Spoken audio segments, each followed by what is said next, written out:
Overseas Romance. Presented by Still a Frog.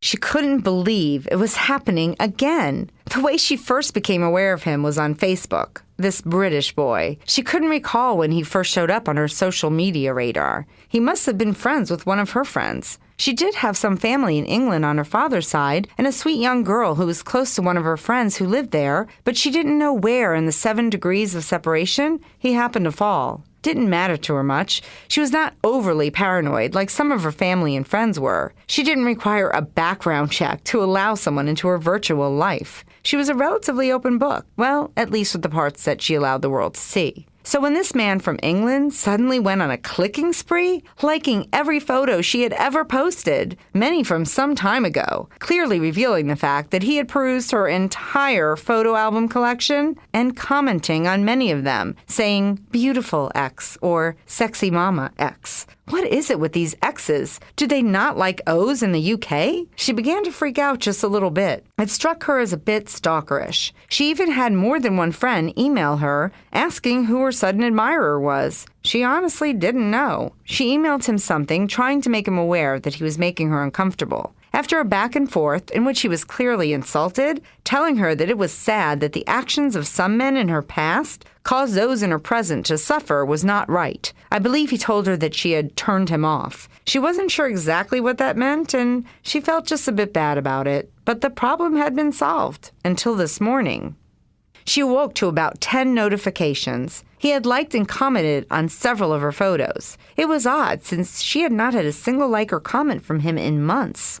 She wondered what triggered this newfound glee. He started emailing her through Facebook. He would send her brief notes wishing her a blissful day. He would send her voice clips in an English accent that, she had to admit, she found quite arousing. She loved the way he said her name. She almost felt ridiculous. She was not exactly a schoolgirl, certainly not naive. Why did she feel it was so suspect for him to be, as they might say in England, chatting her up? Actually, she wasn't sure if they ever talked like that, or still did, but she seemed to recall it as a British expression.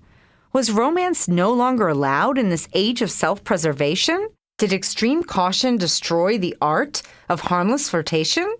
Was the fact that she almost immediately ruled out a very attractive, sexy man from the UK a sign? She initially felt that he should have been institutionalized after the clicking spree. Why? Because he found her beautiful, sexy, and wanted the world to know it? I guess he was exactly right.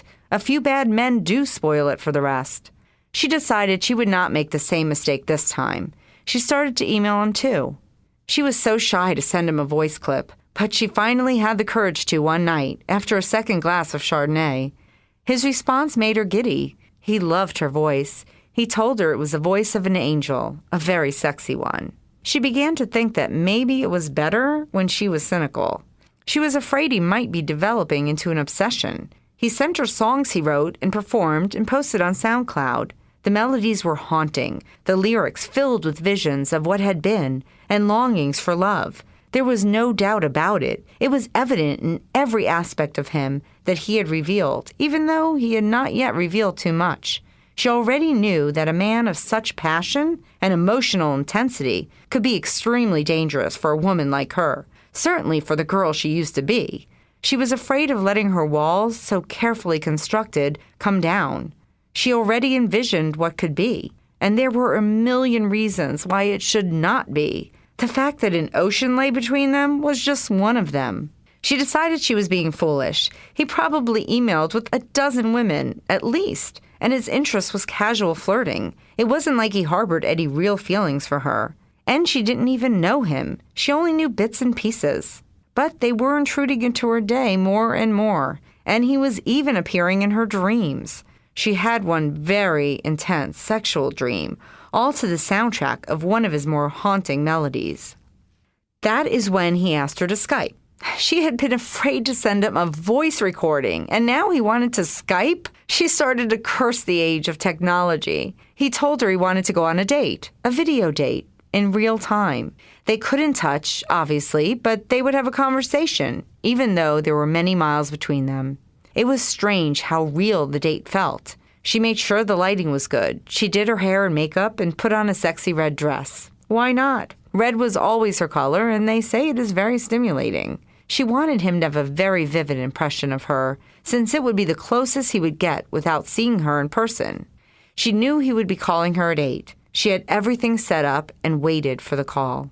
When she answered and saw him on the screen, all she could do was smile. She hoped he liked what he saw. He told her she looked lovely. She felt as if she were smiling too widely. She felt a surge of energy, like waves of possibility crashing upon her hopeful imagination. At first it was small talk. They had already shared some of the basics, but he asked her some of the usual get-to-know-you questions, like what she liked to do for fun.